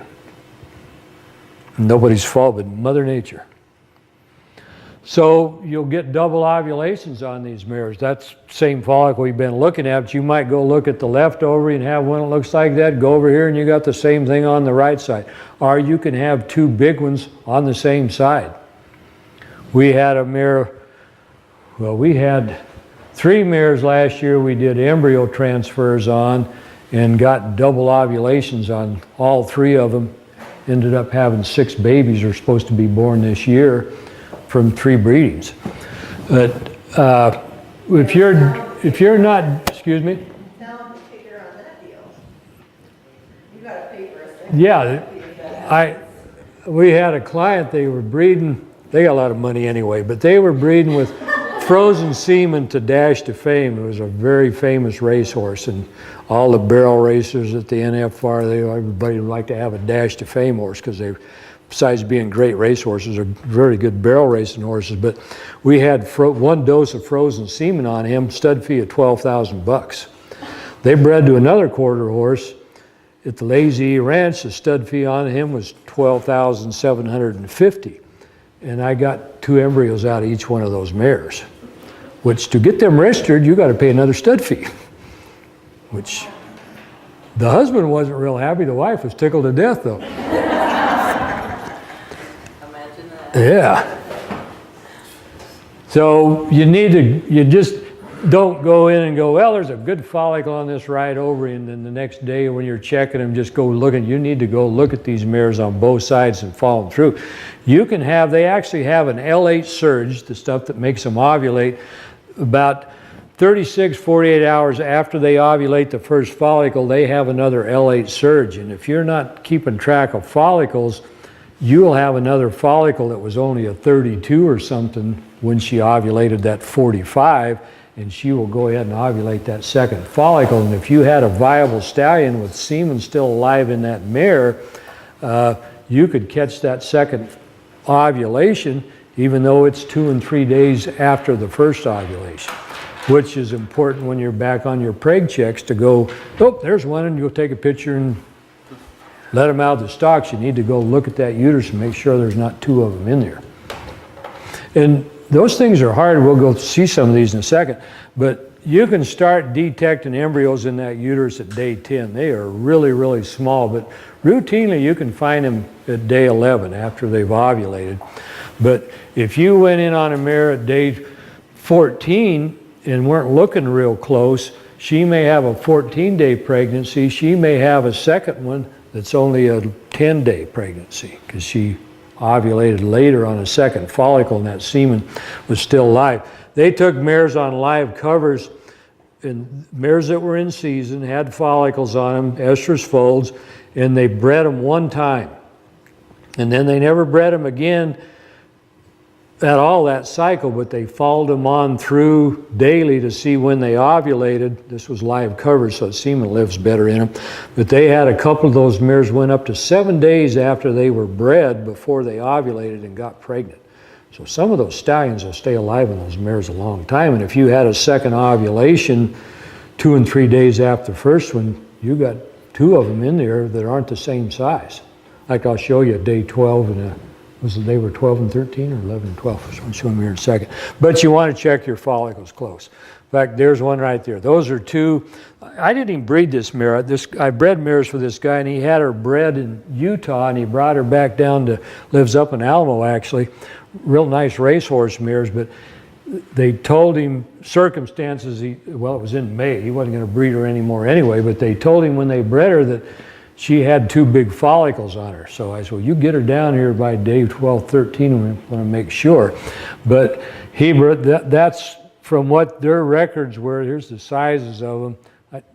We got that knocked off today, but that one number 2, that thing is 11 millimeters, which is a ½ an inch. That's how big those things are at 11 days. The other one was probably a little less than a day behind it, because they knew she ovulated off of the one, and he happened to be in Salt Lake, and he went and brought her home before she ovulated the second one that they knew of. But now that's her uterus. That's not on a follicle or anything. That's pregnancies inside the uterus, and you do not want those things. Let me see something here. So twins, and we get quite a few of them. Again, if you're doing embryos, it's great, but if you're not, it's not great. You do not want to leave those things in there. You didn't have twins this last year? No. No, we didn't have. But so what I need to do with those things is pinch one of them off. We actually go in and crush it. How do you decide which one? Usually you take the larger of the 2. But I had a mare that I looked at. We were breeding on a full heat. So she's 8 days since she had a baby. And we were ultrasound her, and she had one of those things that looked just like that in her uterus 8 days after she foaled. It was one of those cysts. Nothing to do with the pregnancy. She just had a baby 8 days ago. She had the prettiest looking 13, 14-day pregnancy, which was an endometrial cyst in her. We went ahead and bred her, and then we preg checked her at day 14 or whatever. And if you hadn't have been in her and knew that that was a cyst, you would have said she's got twins in her. And you may have picked the wrong one to pinch off. So what I do with them in cases, normally I'm in here, I know what's in their uterus, and if they have a cyst, I know it before we ever get started. But I've never pinched one without, unless I had to, until the next day or so. I'll measure them. If it's a pregnancy, it's going to get a whole lot bigger in 24 hours than a cyst is not going to.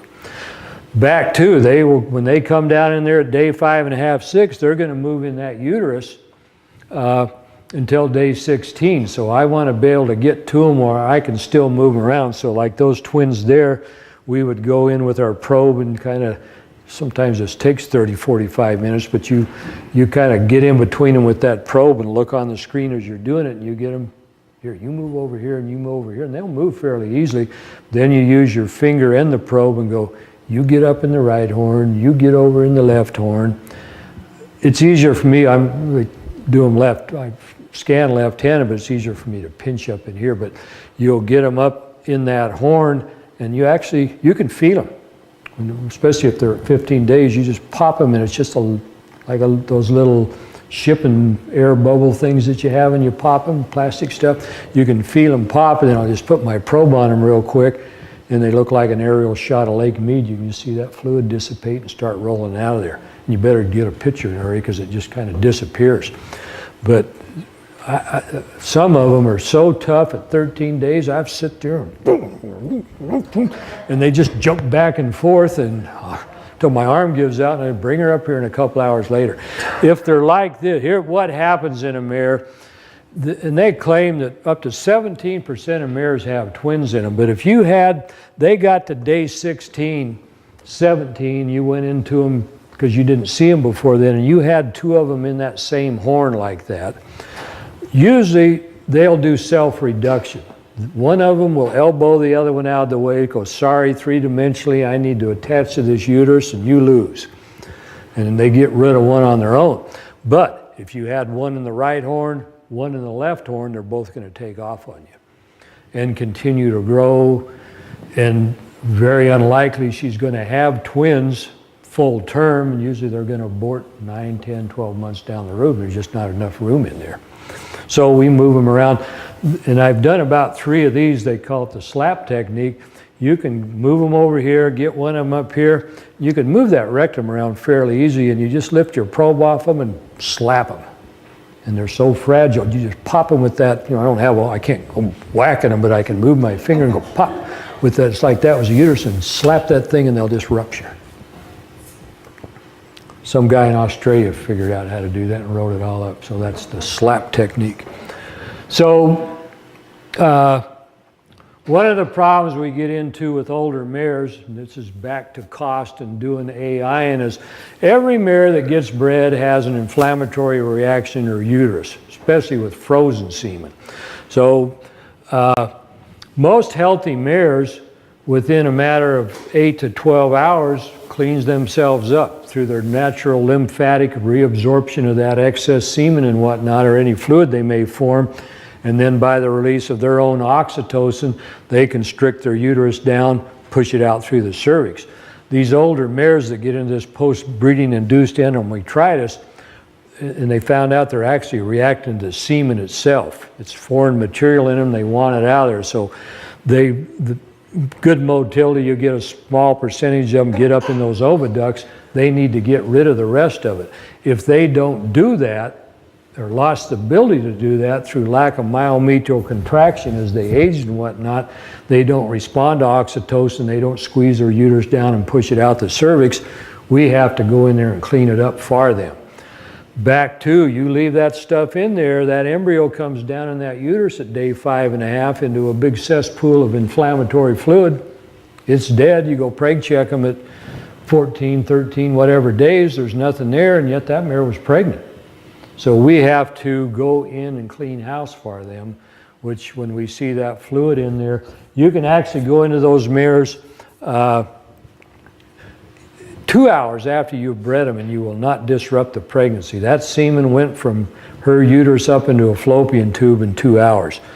Kind of the standard is don't go into them until 4, but if we see fluid in there, if we knew the mare had a problem with that, if I bred them in the morning, I'm looking at them that afternoon and we'll go start our uterine flushes where we go in with a sterile tube into their uterus and run, I didn't think we set any saline out. There's like a saline bottle of a dirty mare on top of that incubator. But we put a leader in the uterus, run it, set it on the floor, gravity flow it back out. Put another one in, we actually clean house for them, give them some oxytocin, and yeah, they're that size there, and we hook a special tube to it and run it into their uterus. Pretty good bore, like a stomach tube when you're treating colics type size, and we go in and clean all that stuff out for them. And we'll do that, they'll be completely clean. Here's what they look like. The two top ones are just fluid in the uterus. Those big things rolling down there, the estrus folds that are being outlined by the fluid, but you should not have any of this stuff in here. This is actually the saline that we put in them. I just had my probe on it while we're running that stuff in. I like to do it. It's kind of fun watching it. Goes in, it's like flushing toilets in Australia or in the United States.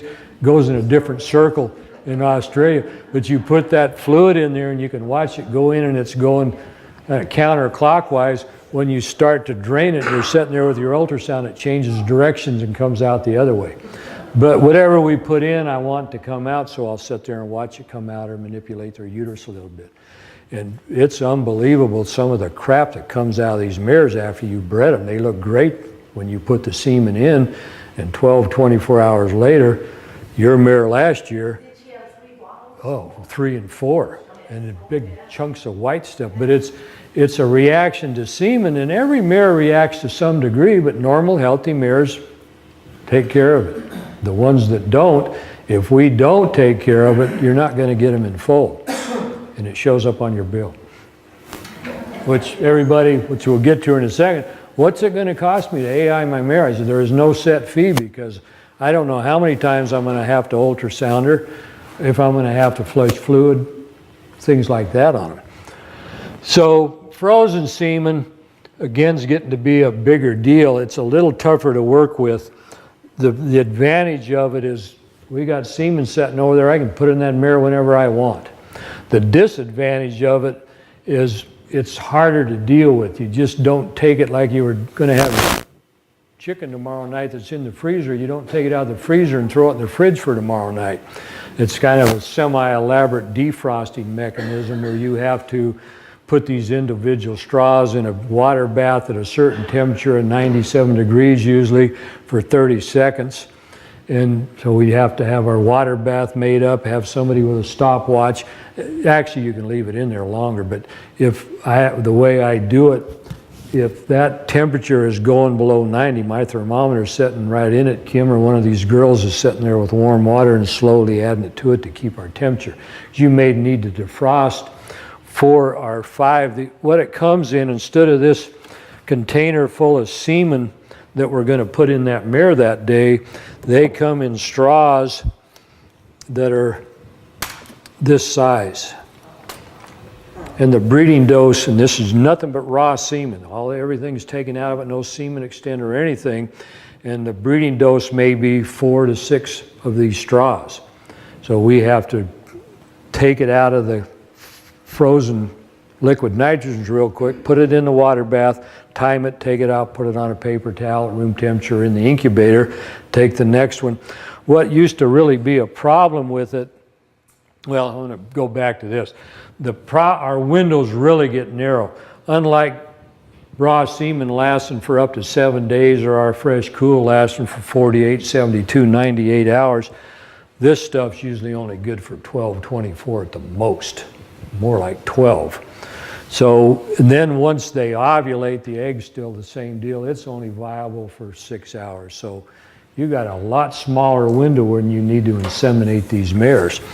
So we use those drugs to cycle them and whatnot, or when they're at a certain size, we'll give them a shot and kind of time our ovulation times. But if you had a mare and you ended up with 1 dose on her and that's all you had, you have to wait until she ovulates. If you go, yeah, she's going to ovulate in 3 or 4 hours, and you breed her with that 1 dose and she goes 24 hours, you wasted the whole dose.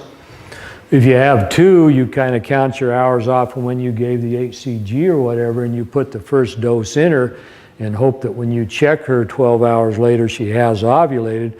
But if she didn't, now you have to keep chasing her, ultrasounding her every 4 to 6 hours before you put the second or only dose that you have in her.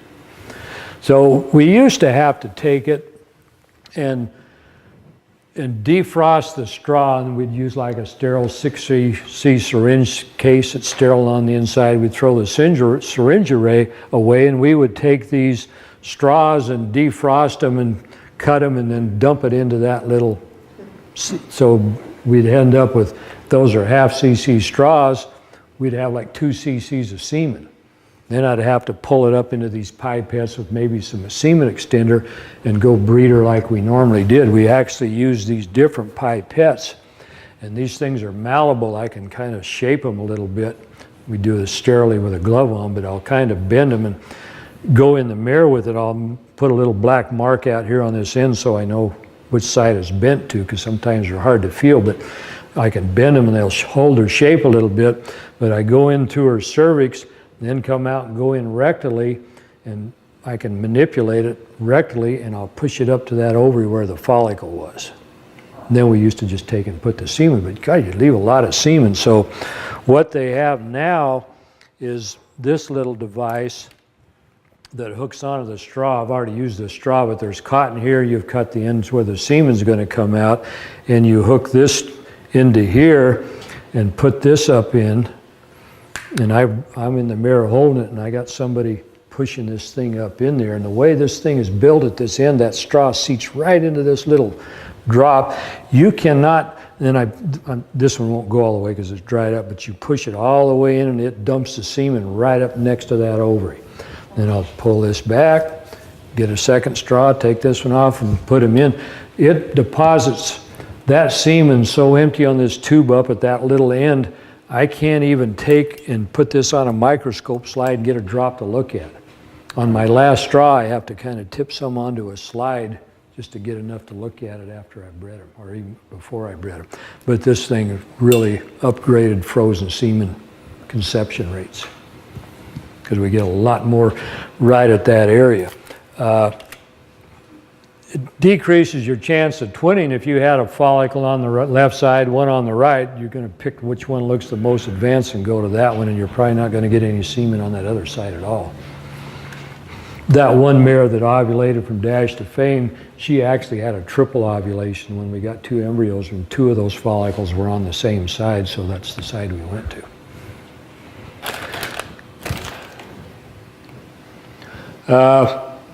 We bred them, we're going to bring them here, we're going to preg check them. So those are a day 12er, a day 17, and a day 31. You look at these 12, well, either day, you cannot see the baby. All this is black fluid with a microscopic embryo inside of that thing. You can start seeing these around day 20, 22. You'll see a little white blip down in here, but this is only 17 days. When we get to here, you've got, this is the actual baby right there. These two lines are separating a yolk sac from the atlantic fluid type thing. They live off that yolk sac, but as they start down here, this whole thing keeps moving up. At 35 days, that baby would be up here and the bottom sac would be a lot bigger, but you can actually sit there and watch their heartbeat in real time. So, and you should check these mares again. We'll go into not very many of them a year. They look good at 17 days or 14. You'll go back into them at 25, 28, and there's nothing there. It was an unhealthy embryo or something was wrong and it never did develop. So embryo transfers, we'll mention that briefly. We do 4 or 5 of these a year. But you go into them, if you didn't want that mare to carry a foal because you were still showing her, or she was a valuable mare that you didn't want anything to happen to her, you do an embryo on her. We breed them just like we would any other mare. At day 7 or 8, we go in with special fluids, kind of like we were doing those uterine flushes for an inflammatory reaction, and we flush all that fluid out through a special little collection cup that has a micro screen in it. Let the excess fluid run off the bottom and always keep some fluid in that thing. We'll do a 3 or 4 liter flush, and that embryo should be in that little cup. You can't see it, it's microscopic. We go in and put it in a search plate and microscope it and look at it and suck it out of there if it's there, and put it in special solutions, put it in one of these equitainers and send it to you use a place in Colorado where the surrogate mares are. They have at any given time usually 40, 50 head of mares that they're scanning on a daily basis. And I call them and tell them your mare ovulated today. You've already got your contract in with them and whatnot. They go down their list and go number 25 ovulated today. That's who we'll put it in next week. So if you get twins, they'll pick 2 different mares or whatever. And it was a big deal, especially in the quarter horse industry. They'll just keep breeding those mares and using that expensive FSH to get double ovulations. And I talked to a barrel racer here at the NFR that had worked on her mare the year before and asked her how she was doing. She said, well, she got crippled in her knee, so we bred her this year and got 8 embryos out of her. Not all at once. They might have did her 4 or 5 cycles. She's going to have 8 babies next year. But and there's different ways to go, but they preg check them several times at 45 days. They send the surrogate mare back here to you, and you, when she foals, you can send the mare back. They'll give your money back, and some of them, they just like the mare Paula gets from Texas A&M. They send the papers with them and everything else, and she's yours. So Cedar Mountain, Shari, my wife, was up on the mountain, and I was down below in a Jeep. When I started it up, it backfired, and all them horses looked like that, and she just took a picture of it. They couldn't even see the Jeep. They didn't know what it was. So your costs, you got your stud fee, your booking fee, your collection fees, your shipping costs, those are all fixed. They'll let you know ahead when you get to that. Your vet costs or house calls if they're doing them at your place, which I don't do, so you got your clinic calls, your ultrasound exams, and that's why we don't have a set price, because they're all different on what we do. But just an example, if we had a mare in here and we did 8 scans on her and bred her twice, first day, second day, our HCG or desirelin, you'd get costed, add up to like that. If you had one in here instead of, she came in real fast, we had a mare in here that we were just looking up the deal on her. She showed up on the 15th and was gone the 8th. 2 days later, she's gone home. Rolled in here at 1 in the afternoon, had no idea where she was in her cycle. We called, it was Michigan or Minnesota, it had to have been 4 o'clock in the afternoon back there, and was going to try to see if they could get a collection for the next day and hope she would hold on. And that gal was so nice, she said, hell, I know the vet real well. She's a mile away from me. I'll get you one today. And most of you called Texas and told them that, they'd laugh at you. And she dragged that stud down there. They got him collected. She ran to FedEx before 6, 7 o'clock, and we had semen in her the next day, bred her, and she was ovulated the next day and went home. So she had very little cost in that mare. Then I got one of those books that was here for 3 months and a $5,000 bill. Finally got a baby out of her. She was just a total wreck, and I kept telling this lady, I said, man, you got a 5–10% chance. You're just spending money left. Keep going. And fortunately, she did get pregnant. But we could have kept going and not even got her pregnant, too. So it's all dependent on what I have to do with them. So if they weren't in here very long, like that mare, you'd only have something like that into them. 2 other things real quick. This is your normal, you put semen in them and breed them and they have a baby. They've got some other ways to do this. We had a mare that was really a valuable mare, and she had a couple foals on her own, and she tore her cervix, had cervical scarring where it wouldn't open up and whatnot. She'd get an infected uterus and fluid in her, and we got embryos out of her for a year or so. And then we couldn't even do that. Her uterus was just always full of junk and would kill a baby in a hurry if it rolled down in there. So they had her at Texas A&M, and they got her. They had a couple other mares they were going along with her, and they went in and aspirated a breedable follicle. They took all that fluid out of there, which contained the egg, and microscopically they found the egg and took another younger mare that was at the same stage. They took the fluid out of her breedable follicle, got her egg out of the way, threw it away, took this other mare's egg and put it in the young mare's fallopian tube. The day before, they called me and said, we're going to do her tomorrow. We collected the stud and sent the semen to Texas. And after they put that egg into the young mare's fallopian tube, they AI'd her just like you normally would. Semen went up there and got the old mare's egg pregnant, and we ended up with that the next year. So, same owner. We had a really nice mare of hers that had had one colic surgery done on her, and about a year later, on Thanksgiving Eve, on that Wednesday, we had her in the surgery room over there, had her opened up, and her large colon was completely 360-degree plus, dead purple. We couldn't do anything with her. But when you're inside them, I was looking at her ovaries and said, man, this mare's got a lot of activity here for being November. And talked to the owner who was here. I said, I can take the ovaries out of this mare and ship them to Colorado State, and they can harvest the eggs out of those follicles and put them in some media and see if they can grow some, and then do that fallopian tube or whatever deal to them and see if they can get a baby out of her. So we were running in circles here. The day before Thanksgiving, we found a pilot, a private pilot in a Learjet. And he said, if you can get those down here by 6 o'clock tonight to McCarran. Well, we called Colorado State. The only person that did this procedure was gone for Thanksgiving, so we called Texas A&M, and the only veterinarian on the premises that knew how to do this had drew the short straw, and she was stuck there for Thanksgiving.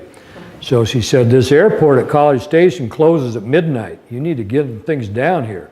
So we were running sideways I took them out of her in the surgery room at 3 or 4 that afternoon, but you pack them just like you were shipping semen. We run them to the airport. He flew it to Texas. They got 30-something eggs out of that mare, and they cultured them, and they ended up with 2 good ones that were good, viable ones. And they took semen and separated out the sperm in an electron microscope, injected it into that egg, and put it into two different eggs, 2 different mares, and we ended up with that. The next year, the real kicker to this, at the time of conception, both parents were dead. That mare was dead, and that was frozen semen from a dead stallion that had died the year before. What'd you call her, Neil? Paris. Paris did not make as much money as it cost to make her. And she went down the road. She ended up being nothing. I mean, she's a nice horse, but she was really well bred for a cutting horse, but she just never, so you you don't get with, it's like Secretariat's mother had 17 babies. And there was one Secretariat. My mother had 3, and she got me out of one of them. So you breed them, and then they have a foal the next year and have a retained placenta, and Dr. Scher's got to go in there and dig that out of them. She looks happy.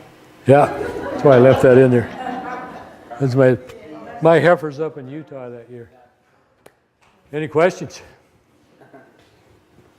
What's the youngest age that you would have a mare bred? I mean, what's the Me, 3. 3 right now? You could breed 2-year-olds, you know, if they were born early and they're pretty well developed, because really before and they're cycling normal and whatnot, and if you bred them like in May or June or something like that, what that foal's going to take away from them is not going to happen until you get up to that 8, 9, 10 months of age as far as calcium and whatnot. But 3's about the earliest you'd really want to.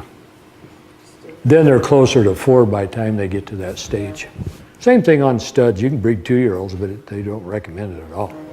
What kind of supplements do you give the pregnant mare before you decide? Well, not anything specific. The omega-3 fatty acids and whatnot work. They found it works on mares, helps them out, really works quite well on stallion semen. But back to your general exam and whatnot, you don't want a mare that's overweight. You don't want to, if anything, I'd rather have one a little on the thin side that was gaining weight. They do that in cattle all the time. They kind of half starve them out. They call it flushing, and they put them on a heavy feed program and then breed them starting like a month later. And as the whole body's blooming, it helps the reproductive tract.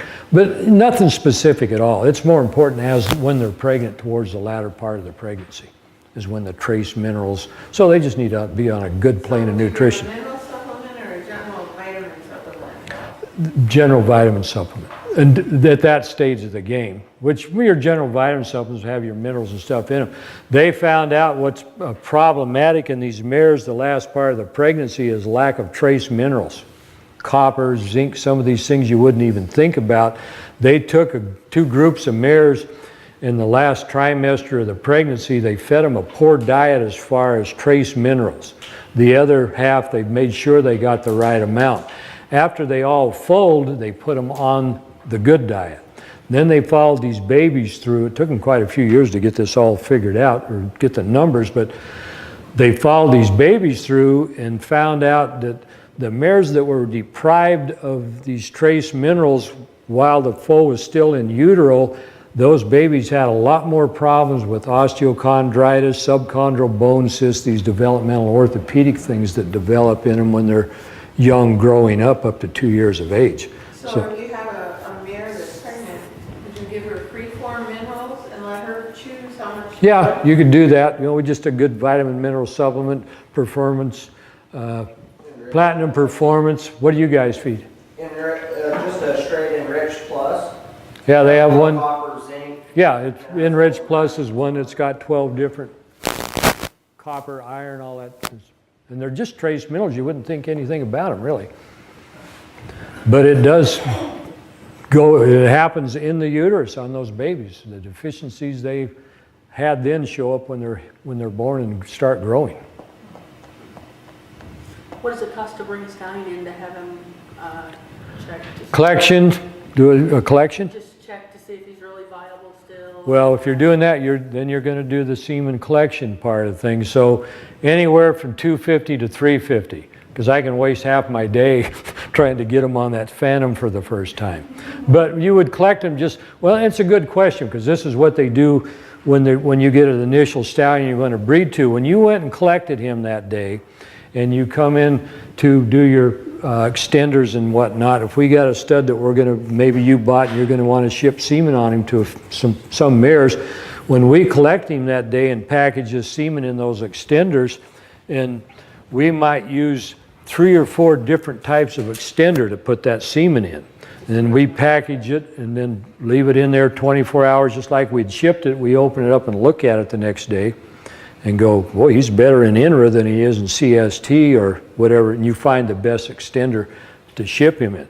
Then we look at him again in 48 hours. But that's a good question, because you'll find out that some of these horses won't ship in a certain extent, or some of them ship in anything that's good, but some of them, they're a lot better in a given extender. They found out adding penicillin, a certain level of penicillin to the extender on given stud makes their motility a whole lot better. So it's just a matter of playing around with them. So I got that new mare in this fall, that we want to breed this spring. Yeah. She is really showy. She acts every day like she's in heat. So did Rick Razor's mare for 21 days before he ever bred her. That's back to this. This has been going on for 3 months. Yeah, well, So, other than traipsing her in here every day for you to look at her, any suggestions about? well, yeah, it's back. I've seen her on the I mean, side. if the first thing I would say, yeah, you need to look at her. That mare could have a granulosa cell tumor, which usually those are not true heat cycles. I got a whole breeding. Okay, so all done. But you'd want to go in and look and see what if there's anything abnormal on your initial exam. And then one thing I forgot to mention, when we put them on this Regimate, this synthetic progesterone to get them to stop and cycle out normal, just using it this year for the first time, they've got new, it is Regimate, it's the same product as Regimate, but it's in an injectable form. So they have one that's a 12-day and one that's a 30-day. Stays good levels in their bloodstream. So instead of having to catch these mares every day and squirt 10 cc's up in their mouth, you give them a shot one time.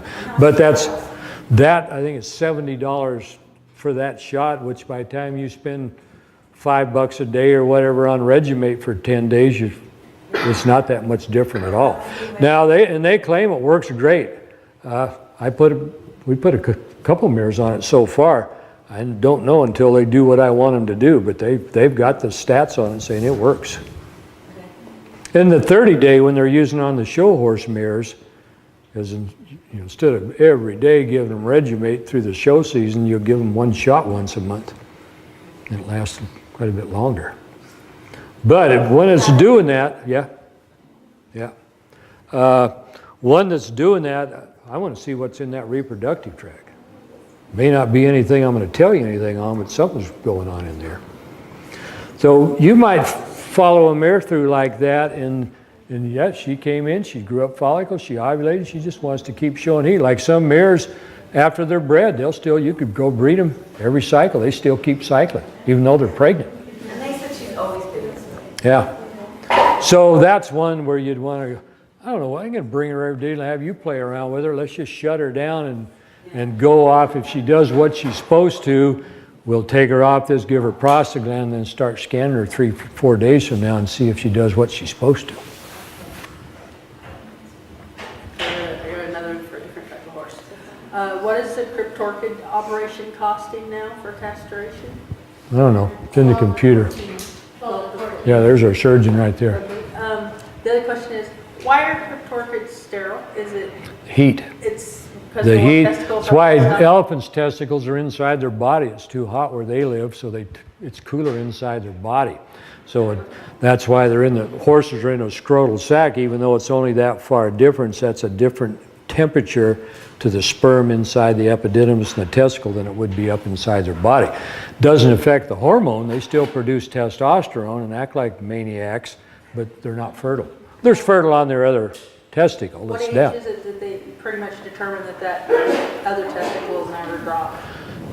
We used to say at birth, 30 days.